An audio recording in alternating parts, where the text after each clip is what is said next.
Hi friends, అందరూ ఎలాగున్నారు? అందరికీ మహాశివరాత్రి శుభాకాంక్షలు. ఫ్రెండ్స్, ఈరోజు మనం తెలుసుకోబోతున్నాం మహాశివరాత్రి గురించి. ఈ సంవత్సరం మాఘమాస కృష్ణపక్ష చతుర్దశి తిథి నాడు మహాశివరాత్రిని జరుపుకుంటాము. ఈ ఏడాది మాత్రం మహాశివరాత్రి ఫిబ్రవరి 26, 2025న వచ్చింది. అయితే శివరాత్రి నాడు పరమేశ్వరునికి భక్తి శ్రద్ధలతో ఆరాధించడం చాలా మంచిది. ఈ రోజున చాలామంది ఉపవాసం, జాగరణ కూడా చేస్తారు.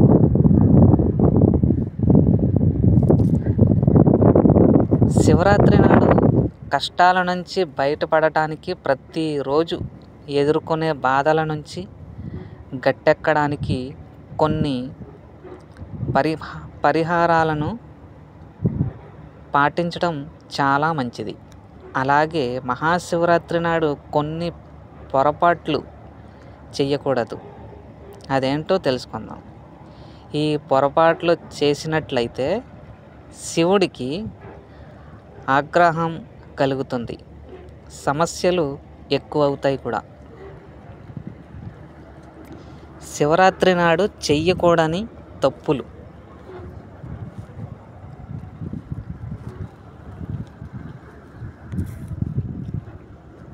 శివరాత్రి నాడు చేయకూడని తప్పులు. 1. శివరాత్రి నాడు శివుడికి అభిషేకం చేసేటప్పుడు శివలింగానికి కాంస్య పాత్రల నుంచి పాలు కానీ నీరు కానీ సమర్పించకూడదు. ఇలా చేస్తే అశుభం కలుగుతుంది. బంగారం, వెండి లేదా రాగి పాత్రలలో వేసి అభిషేకం చేయవచ్చు. శివరాత్రి నాడు నలుపు రంగు దుస్తులు వేసుకోకూడదు. ముఖ్యంగా పూజ చేసే సమయంలో నల్లటి వస్త్రాలు ధరించడం మంచిది కాదు. శివరాత్రి నాడు మాంసాహారం తీసుకోకూడదు.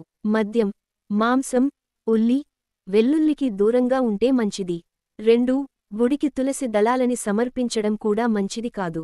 అలాగే కుంకుమ, తామర పూలు, కేతకి పూలు వంటివి సమర్పించడం నిషేధించబడింది.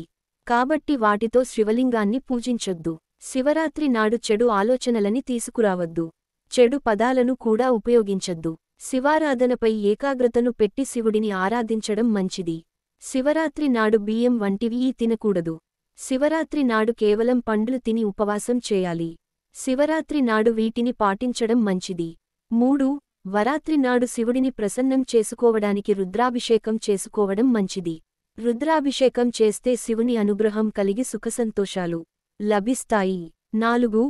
వరాత్రి నాడు శివుడికి బిల్వ పత్రాలను సమర్పించినట్లయితే మీ కోరికలు నెరవేరుతాయి. శివుడు ప్రసన్నం అవుతారు. శివరాత్రి నాడు మహామృత్యుంజయ మంత్రాన్ని జపిస్తే కూడా విశేష ఫలితాన్ని పొందవచ్చు. వ్యాధులు, దోషాల నుంచి విముక్తి కలుగుతుంది. సుఖసంతోషాలను పొందవచ్చు. గమనిక: ఈ కథనంలో మీకు అందించిన సమాచారం, సూచనలు పూర్తిగా నిజమైనది అని మేము చెప్పలేము. నిపుణుల సూచనల ప్రకారమే మేము ఈ సమాచారాన్ని అందిస్తున్నాం. వీటిని పాటించే ముందు ఖచ్చితంగా సంబంధిత రంగంలోని నిపుణుల సలహా తీసుకోవడం మంచిది. మహాశివరాత్రి శుభాకాంక్షలు.